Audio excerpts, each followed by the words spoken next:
Bonjour à tous, aujourd'hui on va commencer un chapitre sur la division euclidienne.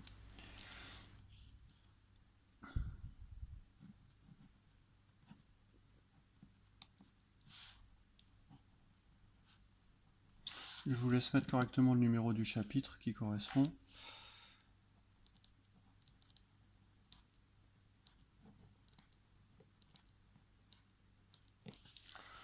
Voilà un chapitre que vous avez déjà vu à l'école élémentaire. C'est la division euclidienne, c'est la division sans virgule. Donc avec reste et quotient. Pour commencer ce chapitre-là,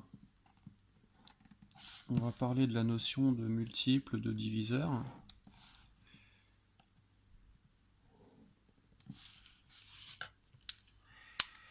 On commence avec le grand 1.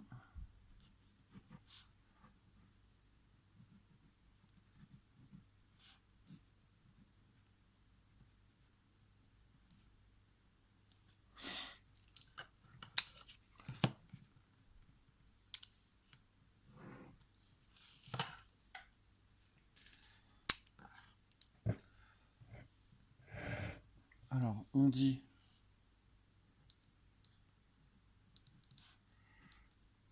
qu'un nombre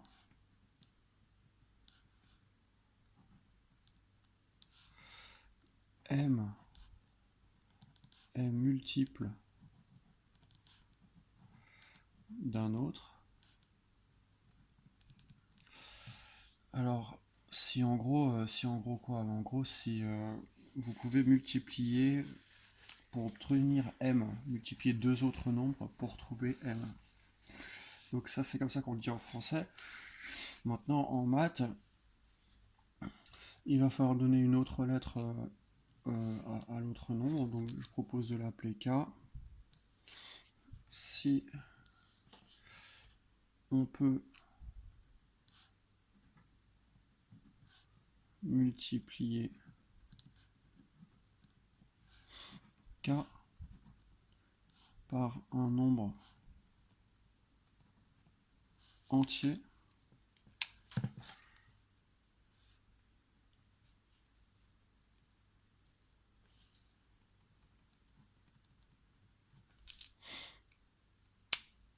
pour trouver m.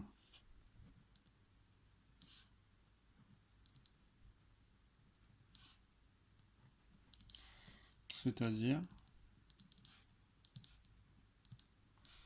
si m est égal à k fois un nombre entier, les nombres entiers on les note souvent petit n, où n est un nombre entier.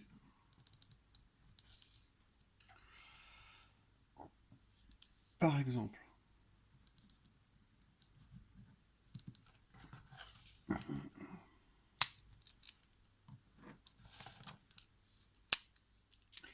« 10 est multiple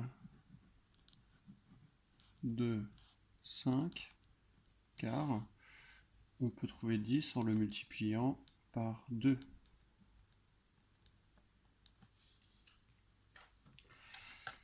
Par exemple, 5 n'est pas un multiple de 10, car 10 fois 0,5 est égal à 5. Et ici, 0,5 n'est pas un nombre entier.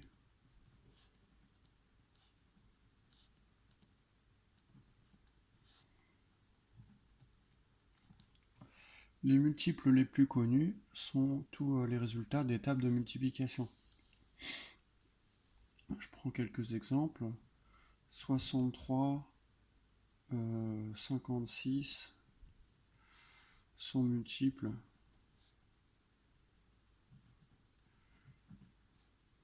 de 7, car ils sont dans la table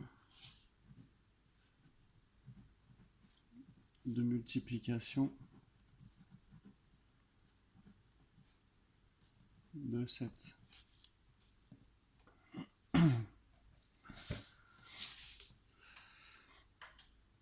Donc là, j'ai donné quelques exemples de justification.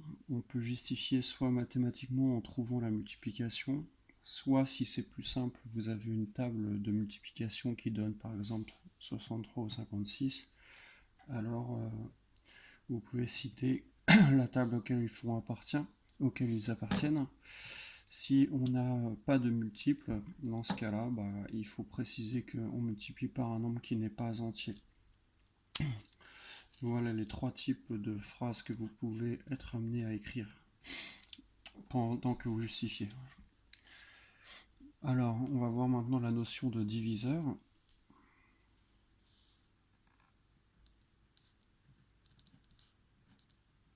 On dit que dès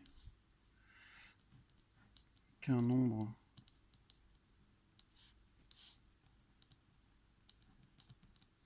D est un diviseur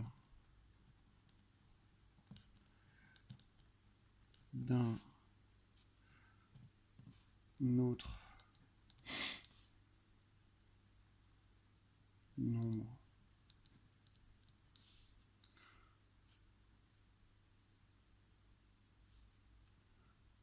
K, si, en gros, si K est un multiple de D, donc il y a plusieurs façons d'expliquer ça. Donc si K est un multiple de D,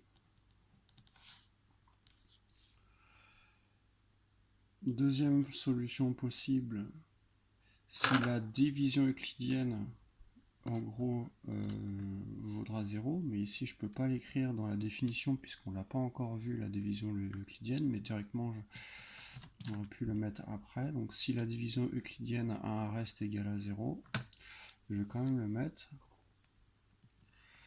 Si la division euclidienne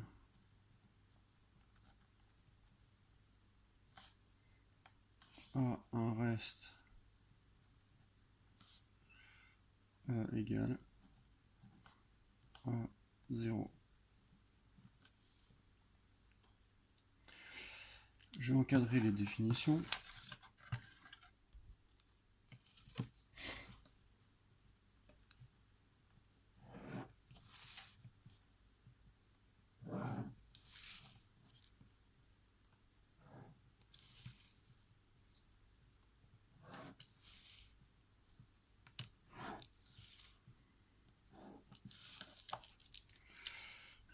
La définition du haut aussi.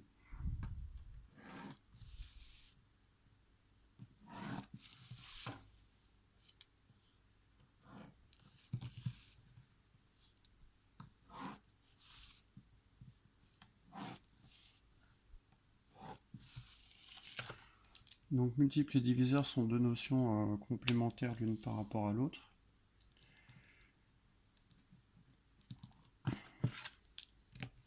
On va donner quelques exemples de diviseurs.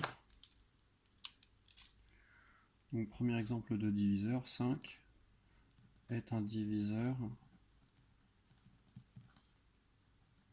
de 10, car 5 fois 2 égale 10. Voilà. Par contre, 10 n'est pas un diviseur de 5.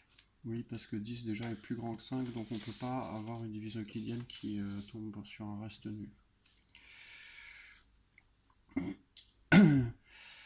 On peut avoir aussi 3 est un diviseur de 3, parce que 3 fois 1 égale 3.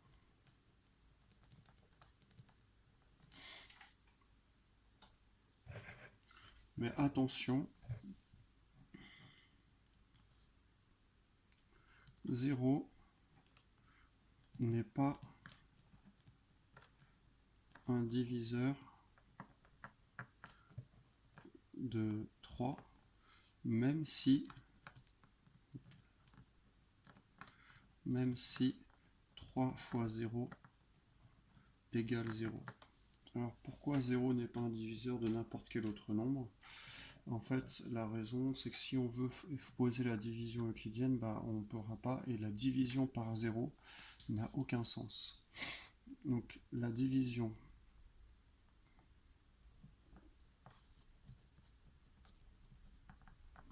par 0 n'existe pas. Ça fait partie des curiosités en maths qu'il faut commencer à comprendre parce qu'il y en aura de plus en plus. En fait, il y a certaines opérations qu'on ne peut pas faire en maths. La division par 0 en est une, mais il y en a plein d'autres. Je vais vous montrer d'ailleurs l'affichage de la calculatrice. Si je vous écris 3 divisé par 0, la calculatrice dit qu'il y a une erreur de type mathématique. Donc mathématiquement, ça n'existe pas de divisé par 0.